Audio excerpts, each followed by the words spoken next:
Hello everybody and welcome back to Screen Stars. I recently started a new series of movie reviews on my channel called Misunderstood Movies. Movies that I think deserve a second chance, a second look, that were missed at the box office for whatever reason.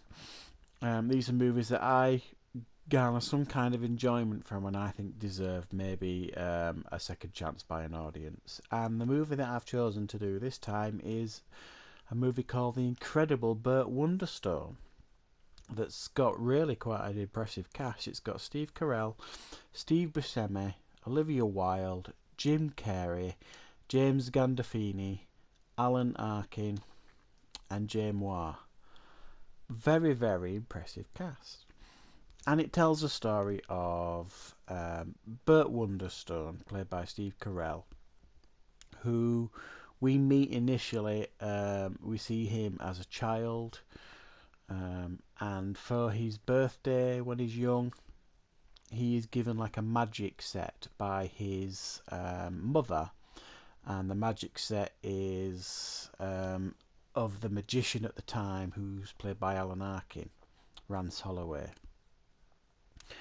And he falls in love with magic, and along with Steve Buscemi, whose character is Anton Marvelton, who they are friends at school when they're young. They decide to team up when they're young, develop all these tricks together, and then the next time we see them they are making it big and they're offered like a contract at this big Las Vegas casino, like you see in Las Vegas now, all these massive magicians over there doing all these bizarre tricks.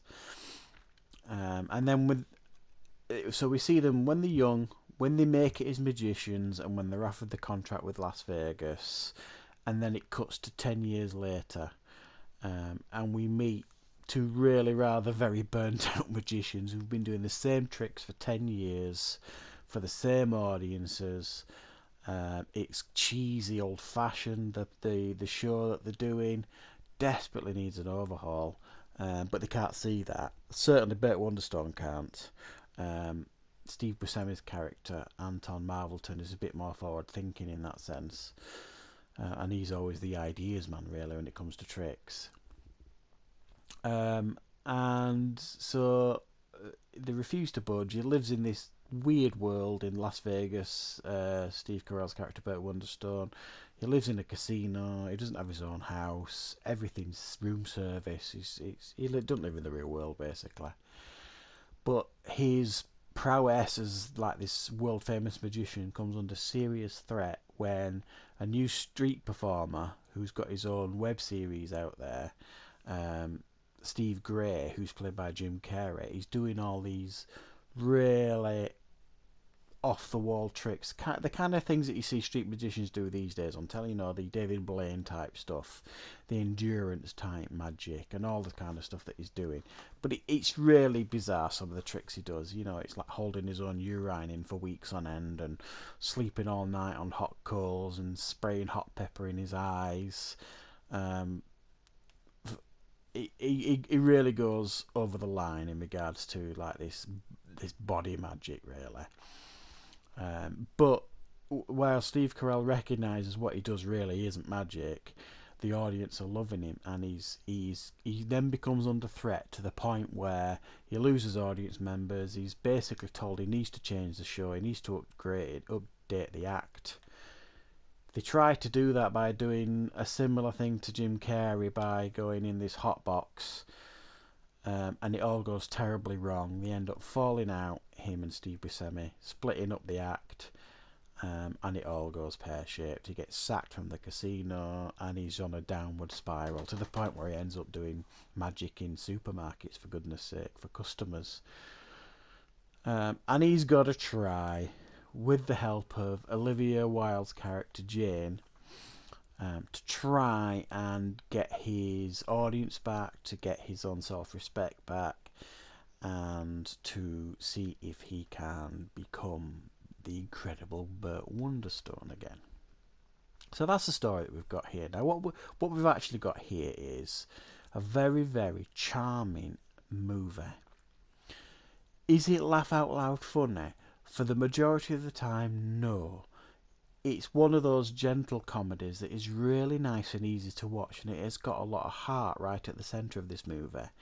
You've got a character at the beginning, and I think Steve Carell's character arc is really very good in this movie. At the beginning, you meet him, and you really don't like him. He's a bit of an arse. Very, very arsey, horrible character at the beginning. But you see his character develop as the movie goes on, and especially when he starts building this relationship with Jane, Olivia Wilde's character, and Alan Arkin's character, because he starts performing at this old people's home to make a bit of extra money. And one of the people in that old people's home is actually the magician that inspired him when he was young, Alan Arkin's character, Rance Holloway. And he rediscovers his love for magic, all this kind of stuff.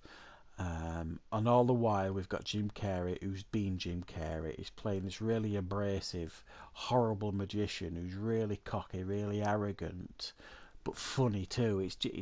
It's full on Jim Carrey, just not dialed up to 11, which I thought was very clever by him, because it didn't turn into a farcical performance by him. You kind of believed it, but it's the Jim Carrey we all know and love.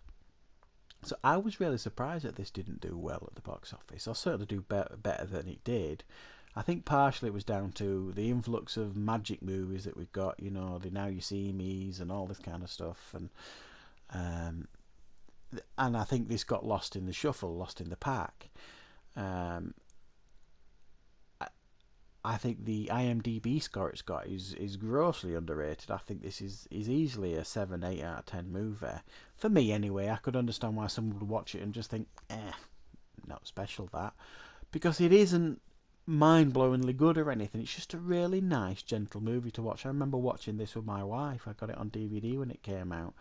And we both really, really enjoyed it. It's one of those movies you can put on and enjoy and have fun with. And that's about it, really. So if you've never seen this movie, please give it a go.